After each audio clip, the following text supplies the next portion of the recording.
sobre la amargura, el rencor y el odio, esas semillas del diablo. Amargura, rencor y odio, esas semillas del diablo. Dice la Biblia, la palabra de Dios, en la carta a los Hebreos, en el capítulo 12 y en el versículo 15, de la siguiente manera: mirad bien, no sea que alguno deje de alcanzar la gracia de Dios, que brotando alguna raíz de amargura os estorbe y por ella muchos sean contaminados. La amargura es algo que brota y que fructifica tanto en el corazón de un creyente como de un ateo. La amargura es un recuerdo de dolores antiguos, de heridas que no lograron cerrar bien. La amargura realmente la podríamos calificar como un ladrón del gozo. Es un veneno mortal. La amargura es un transmisor de desánimo y de desaliento. En cada vida donde echa raíces la amargura, vamos a ver a una persona que va a estar ligada siempre a la frustración, a la mentira y al fracaso. La amargura es un pecado altamente tóxico, es un pecado que tiene una fuerza dañina, destructora. La amargura es como un demonio que te atormenta, que te abofetea, te tortura continuamente. Y hoy nosotros vivimos en un mundo donde estamos más rodeados de gente amarga, mucho más de lo que podamos imaginarnos. Hoy mucha gente de corazones amargas nos rodean y con esas ondas negativas y con esas conductas tóxicas están muchas veces cercando nuestra vida. El cuerpo donde echa raíces la amargura, ese será un jardín propicio para que pueda allí florecer siempre la maldad. Quiero repetir ese concepto una vez más: la vida donde echa raíces la amargura, ese será un jardín propicio donde siempre puede florecer la maldad. Un amargado es una persona que siempre está bebiendo veneno, y el amargado siempre espera contaminar y matar a todos sus enemigos. El amargado es una persona que es propietaria de una vida o de una herida que está infectada como una gangrena. La amargura es realmente como un cáncer del alma. En muchas familias allí está instalada la amargura. A veces sucede que una hermana que siente celos sobre otra hermana porque la otra es más aceptada, tiene más amistades, tiene más aceptación en los grupos donde se maneja. Entonces la hermana que está en amargura comienza a tener celos y envidia y comienza a hacer toda clase de ataques dañinos y destructores en el seno familiar. También en el caso de los varones, cuando un hermano es más aceptado que el otro, o cuando un hermano muchas veces le va bien en la vida y tiene ciertos logros, ciertos éxitos, entonces el otro hermano comienza a sentir amargura, expresiones de enojo, de ira y de odio hacia el que le va bien. Es decir, que en el terreno familiar la amargura no es algo que está excluido. Muchas veces la amargura florece en la familia, asomando el feo rostro de la maldad. La amargura también es algo que está en el campo de la política, cuando un político no tolera que otro sea más popular, más aplaudido o reconocido, y entonces expresan a través de la amargura las diferencias y toda clase de ataque, empleando toda clase de bajeza. También podríamos decir que en el terreno religioso, aunque parece algo insospechado, también la amargura florece y tiene sus raíces y tiene sus frutos dañinos y destructores. En el campo religioso, donde todos deberían ser humildes servidores, aparece esa clase de competencia y esa clase de maldades que son impulsadas por la misma amargura. Cuando usted se encuentra en la vida con una mujer despechada, es una mujer que destila amargura. Hablamos de una mujer que está fuera de control y que ella sabe cómo liberar sus peores demonios para causar daños.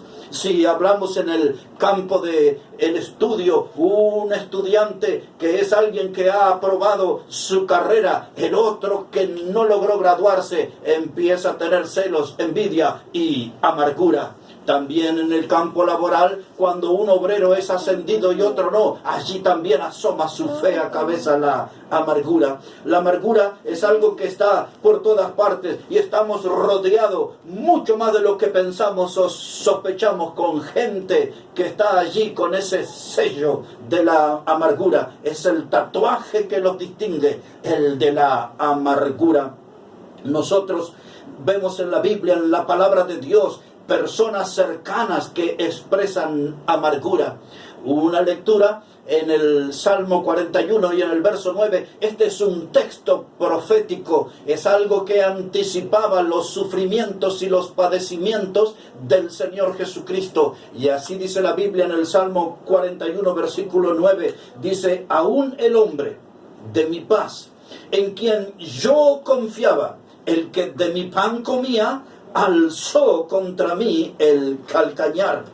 Es decir, que el pasaje habla acerca de personas cercanas, personas inesperadas, personas con las cuales usted se siente en plena confianza, pero en un momento ellos pueden manifestar una amargura escondida, una amargura enraizada que da esos frutos dañinos.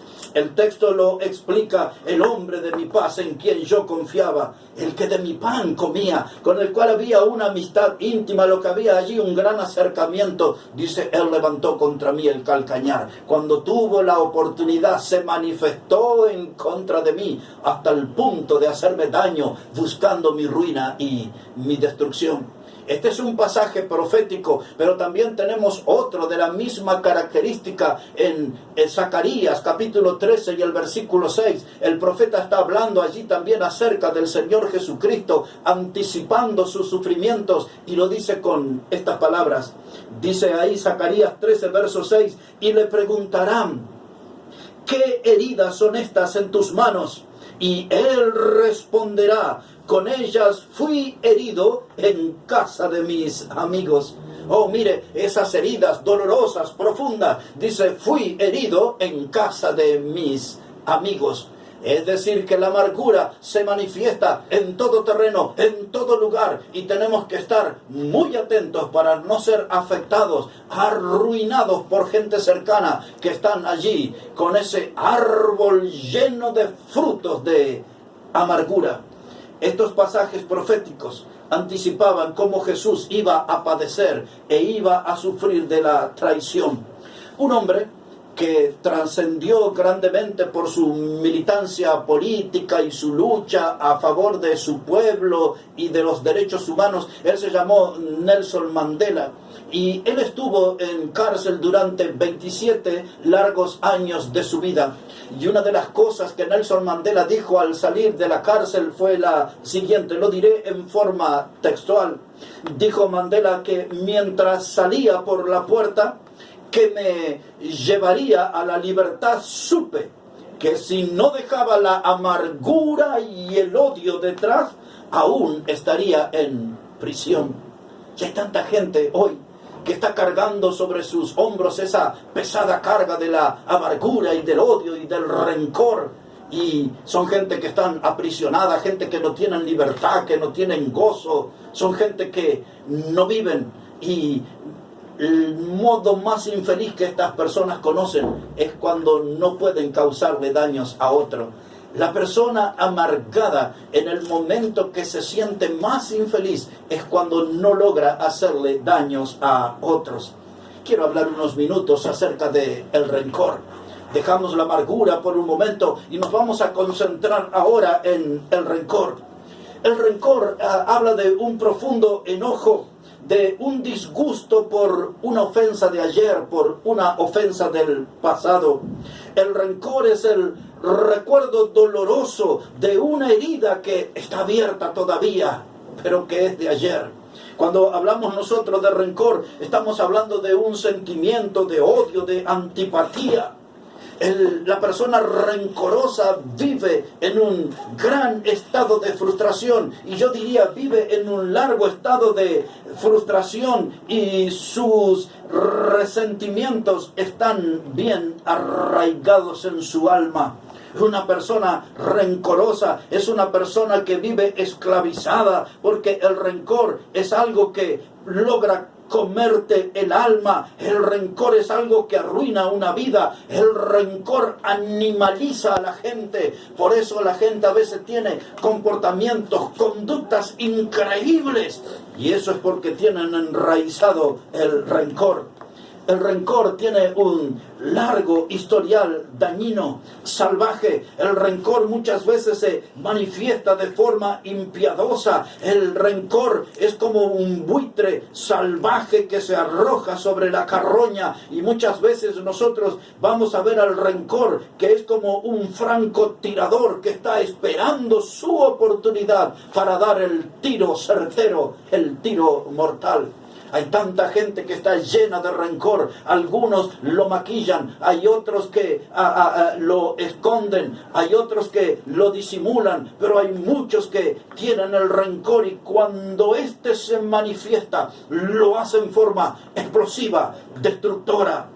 Cuando nosotros vamos hacia el comienzo de la historia humana, nos vamos a encontrar que por esta actitud de rencor, Caín mató a su hermano Abel. El asunto era que a Caín se presentó con el fruto maldito de la tierra delante de Dios, pero Abel lo hizo con un cordero, un derramamiento de sangre, porque ya el principio estaba establecido que sin derramamiento de sangre no hay remisión o no hay perdón de pecado. Abel tuvo conciencia de que él iba a presentarse delante de Dios, y él se presentó con un cordero sacrificado que había derramado su sangre, y esa sangre fue por su pecado. Pero Caín trajo del fruto de la tierra. Él logró, o la intención de él era impresionar la mirada de Dios, pero Dios aceptó el sacrificio de Abel, y esto despertó una gran ira, un enojo. Unas semillas de rencor crecieron en Caín, y este se abalanzó en contra de su hermano y le quitó la vida. Y ahí en la historia humana tenemos la primer víctima, el primer muerto por causa del rencor. Abel fue la víctima, y allí nosotros vemos cómo Caín desplegó todo su odio. Y usted puede leer de esto en el libro de Génesis, en el capítulo 4, de los versículos 4 al 8 principalmente, tendrá detalles de lo que estoy hablando. El rencor lastima más al propietario que a la víctima. El rencor es algo que enceguece, el rencor es algo que infecta, el rencor es algo que realmente hace vivir al propietario de él como en una sucursal del infierno. Qué cosa terrible, tremenda que es esta del rencor. Cuando nosotros estudiamos en la Biblia, nos vamos a encontrar con un hombre maravilloso que se llamaba José. Él era un muchacho de 17 años, él era un soñador de sueños. Dios lo estaba utilizando a él, y los hermanos de él realmente comenzaron a sentir un odio, una amargura por él. Empezaron a tener sentimientos de rencor. Yo voy a leer para ustedes lo que dice aquí la Biblia en el capítulo 27 del libro de Génesis, y en el versículo 4. Dice aquí la palabra de Dios, nos habla en Génesis el capítulo 37 y el versículo 4 las siguientes palabras: y viendo sus hermanos que su padre lo amaba más que a todos sus hermanos, le aborrecían y no podían hablarle pacíficamente. Y soñó José un sueño y lo contó a sus hermanos, y ellos llegaron a aborrecerle más todavía. Aquí nos habla de José. Dice que José era el hijo preferido de Jacob, porque era el hijo de la vejez. Y donde hay un hijo preferido, siempre va a haber un hermano odiado. Y dice aquí que sus hermanos no podían hablarle pacíficamente. Lo hacían con ira, con desprecio. Lo hacían manifestando todo el rencor y el odio a su hermano menor llamado José. Y dice que él tenía sueño y esto era algo que lograba o despertaba un mayor aborrecimiento de parte de los hermanos hacia él. Para hacer breve esta historia que usted puede leer en este capítulo 37 de Génesis, luego los hermanos se ponen de acuerdo, confabulan y lo tiran en una cisterna que no tenía agua y allí lo abandonaron a José. Luego volvieron a rescatarlo y se les ocurrió vendérselo a una caravana de madianitas y finalmente José es vendido como esclavo a Egipto, donde la historia nos enseña que él llegó a ser el segundo hombre después del faraón en Egipto. Pero José era un hombre que fue maltratado, que sus hermanos le mostraron odio, le mostraron amargura y le mostraron rencor. Pero cuando nosotros estudiamos el árbol familiar de José, su tío, que se llamaba Esaú, tenía un gran odio por el padre de José, que se llamaba Jacob. Y Esaú realmente, él quería verlo muerto a su hermano Jacob. Mire cómo lo dice la Biblia. Le leeré aquí en Génesis el capítulo 27. Dice la palabra de Dios, verso 41. Génesis 27, 41. Dice la Biblia, y aborreció Esaú a Jacob. Recuerde, Esaú era el tío de José. Jacob era el papá de José. Dice, y aborreció Esaú a Jacob por la bendición con que su padre le había bendecido. Y dijo en su corazón, llegarán los días de luto de mi padre y yo mataré a mi hermano Jacob.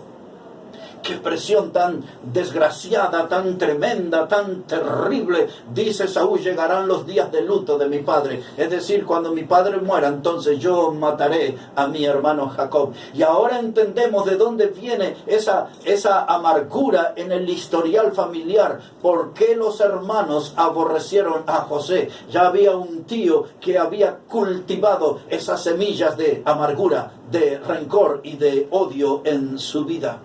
Cuando nosotros venimos más cerca en el tiempo y nos instalamos aquí en la ciudad de Buenos Aires y en su música popular, que es el tango, hubo un hombre que se llamó Charlo y un músico que se llamó Amadori, y ellos escribieron un tango muy reconocido que se llama Rencor.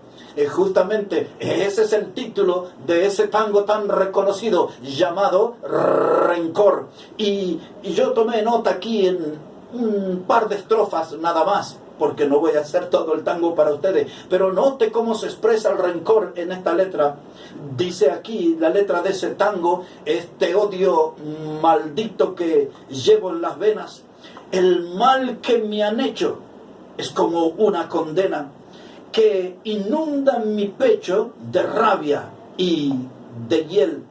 Dios quiera que un día la encuentre en la vida llorando vencida su triste pasado para echarle encima todo este desprecio que ensucia mi pecho de amargo rencor. Ahí, un hombre que está expresando su rencor, la letra no necesita explicación, se expresa por sí mismo, pero nos muestra el grado, el nivel que el rencor puede alcanzar en contra de una persona.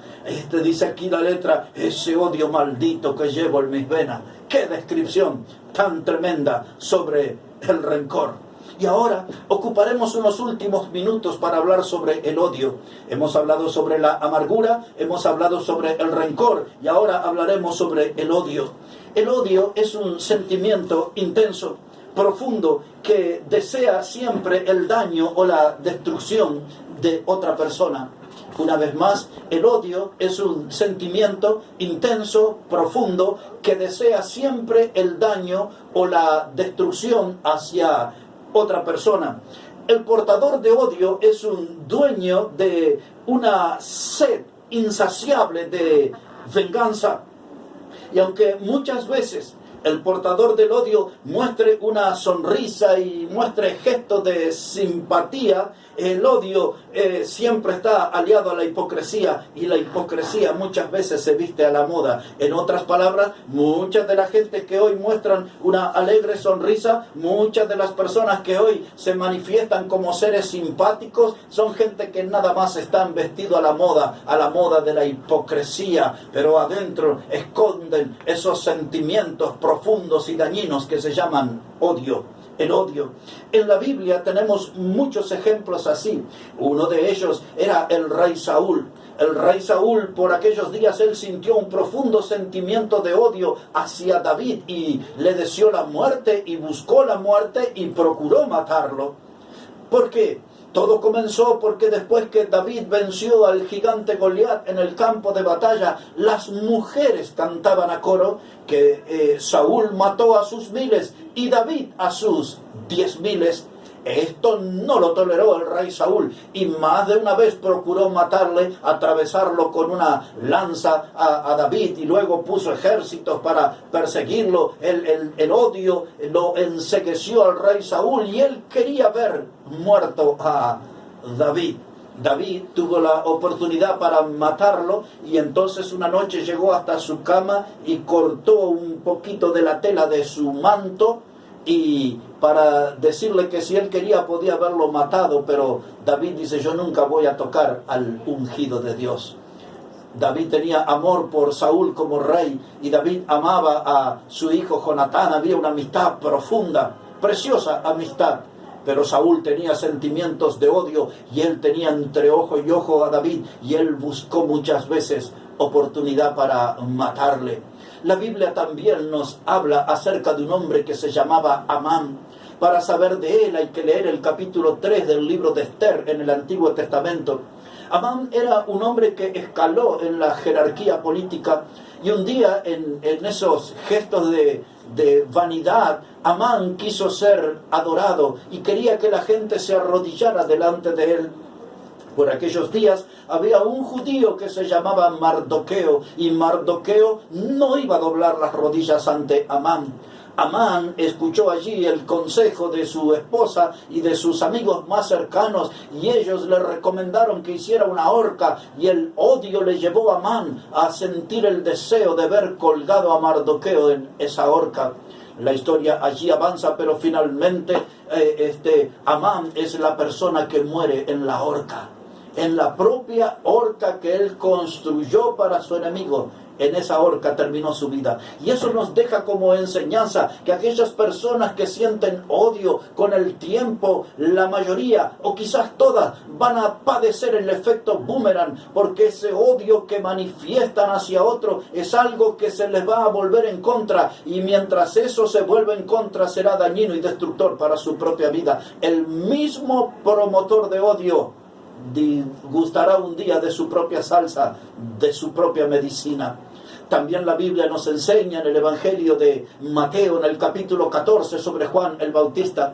Juan el Bautista, dijo el Señor Jesucristo sobre él, que de los nacidos de mujer, ninguno es mayor que Juan. Es decir, que Juan era el hombre más poderoso a nivel espiritual, era el hombre más santo, era el hombre más resonante en su generación. Él era reconocido como una antorcha que ardía en el medio de la oscuridad, un hombre de un testimonio reluciente, impactante en su generación. Pero Juan el Bautista, como un buen bautista, era un predicador sin pelos en la lengua, y él acusó a una mujer llamada Herodías, la acusó de adulterio, y el amante de ella era el mismo rey Herodes. Y Juan el Bautista decía estas palabras: no te es lícito, le decía al rey Herodes, tener la mujer de tu hermano. Bueno, esto despertó un odio enorme en Herodías, porque ella veía peligrar su futuro económico y veía también peligrar ese andar continuo que tenía por el palacio del rey. De modo que ella planeó la muerte de Juan el Bautista. Un día, cuenta la Biblia que su hija Herodías bailaba para el rey le prometió hasta la mitad del reino. Pero esta mujer, Herodías, ella le estaba pidiéndole a su hija Salomé que pidiera la cabeza de Juan el Bautista en un plato. Herodías, cuando fue denunciado por su pecado de adulterio, se desató un odio inmenso hacia el predicador y no descansó hasta ver la cabeza de Juan el Bautista en un plato. El odio que sintió Saúl, Amán, el odio que sintió esta mujer llamada Herodías. El odio es algo dañino, destructor, es un sentimiento profundo que siempre busca la ruina del otro. ¿Cuánta gente llena de odio? ¿Cuánta gente llena de amargura y de rencor están pisando por las calles de esta vida? Andan cerca nuestro, andan a nuestro alrededor y debemos ser sumamente cuidadosos con ellos. Quiero terminar con algunos ejemplos de cómo obraron algunos hombres frente al odio. Uno de ellos era un joven predicador también que se llamaba Esteban. Ese nombre significa corona. Realmente dice la Biblia que este hombre tenía el rostro como el de un ángel. Era un varón lleno de fe y lleno del Espíritu Santo. Así lo califica la Biblia. Pero Esteban supo cosechar sus enemigos. Él era un fiel predicador de la palabra de Dios. Y aquella generación como la nuestra, tan llenos de intolerantes, no pudieron soportar un mensaje bíblico, un mensaje de la palabra de Dios. Y entonces dice la Biblia en el libro de Hechos de los Apóstoles, en el capítulo 7 y versículos 54 a 60, dice que aquella gente arremetió contra Esteban, dice que le rechinaban sus dientes. Esa era la forma que manifestaban su odio, su desprecio por el joven predicador, y tomaron piedras y arremetieron contra él y lo apedrearon hasta la muerte. Pero en el último aliento, Esteban, mirando al cielo, oró a Dios por esos agresores y dijo a Dios estas palabras en oración. Le dijo: Padre, perdónalos porque no saben lo que hacen. Ese hombre enfrentó al odio con esta actitud y con estas palabras. Estaba clamando por aquellos portadores de odio. Él estaba pidiéndole a Dios, dice: perdónalos porque ellos no saben lo que hacen. Cuando nosotros leemos en el Evangelio de Lucas y en el capítulo 23 y el versículo 34, vamos a encontrar las mismas palabras, pero ahora desde los labios del Señor Jesucristo, allí en esa cruz del Calvario, luego que Él fue azotado con el flagrum, el látigo romano, luego que Él fue abofeteado, le pusieron una corona de espinas sobre su cabeza y le golpearon con una caña, luego que escupieron su rostro y le clavaron en esa cruz. Allí desde esa cruz el Señor Jesucristo clamó al cielo por todos aquellos que mostraron desprecio hacia Él y odio hacia Él. Las mismas palabras que Esteban, dijo Jesús: Padre, perdónalos porque no saben lo que hacen. Esos son algunos ejemplos de cómo debemos comportarnos nosotros frente a los portadores de odio, de amargura y de rencor. ¿Quiere saber usted en esta parte final del mensaje cómo reacciona Dios ante los odiosos pecadores que somos nosotros? Le citaré un texto del Antiguo Testamento, un profeta de nombre Miqueas. Y en el capítulo 7 de Miqueas y en el versículo 19, Dios dice allí las siguientes palabras. En Miqueas, Dios dice que Él va a tirar todos nuestros pecados en el fondo del mar y Él no se acordará de ellos. Oh, nuestros pecados están allí, en la oscuridad, en la profundidad del mar. Dios ya no está mirando nuestro pecado porque Él nos ha perdonado. Aquellos que hemos lastimado a Dios, que hemos ofendido a Dios, aquellos que nos hemos parado por largo tiempo en la vereda de enfrente de Dios, un día Cristo nos perdonó, Cristo nos salvó, Dios sepultó todos nuestros pecados allá en la profundidad del mar. En el mismo sentido y en el Nuevo Testamento, dice la carta a los Hebreos en el capítulo 10 y versículo 17, dice Dios: y nunca más me acordaré de sus pecados. ¿Qué debe suceder para que esto sea una realidad? Debe haber en nosotros un genuino arrepentimiento. Debe haber en nosotros un reconocimiento que somos pecadores y debemos mirar hacia esa cruz del Calvario donde hace 2000 años atrás Cristo murió y allí en esa cruz Él derramó su sangre preciosa. La Biblia enseña que esa sangre tiene virtud y esa sangre no se evaporó, esa sangre no fue absorbida por la tierra, esa sangre hoy tiene una fuerza activa y esa sangre que Cristo derramó en la cruz tiene el poder para limpiar todo el pecado de nuestra vida. Dice la Biblia en la primera carta de Juan, capítulo 1 y el versículo 9, que si nosotros confesamos nuestros pecados, Él, Dios, es fiel y justo para perdonarnos y limpiarnos de toda maldad. ¡Cuánta maldad que hay en nuestra vida! Mucha de esa maldad es la manifestación de esas raíces de amargura, de rencor y de odio que dejamos habitar en alguna etapa de nuestra vida en nosotros. Pero hoy Cristo quiere limpiar todo ese pecado en su sangre preciosa. Tiene que haber en nosotros un arrepentimiento de nuestros pecados y algo más. Debe haber en nosotros un reconocimiento que Cristo murió en esa cruz para ser nuestro Salvador. Y usted puede hablar con Él. Y esas semillas que el diablo sembró un día en su vida, me estoy refiriendo a las semillas de amargura, de rencor y de odio. Hoy esas semillas pueden ser limpias, pueden quedar sin poder. Hoy esas semillas pueden quedar sin efecto si la sangre preciosa de Cristo le toca y le limpia de todos sus pecados. Hable con Dios, hable con Cristo, pida perdón por sus pecados y la Biblia dice que Él les dará la vida eterna. Y ese será el tema que sigue en la hora bautista. Busque a Cristo, que su sangre preciosa le limpie de todo pecado y desaparezca de su vida la amargura, el rencor, el odio, esas semillas del diablo. Queremos ayudarles, somos la hora bautista. Recuerde que la hora bautista es el programa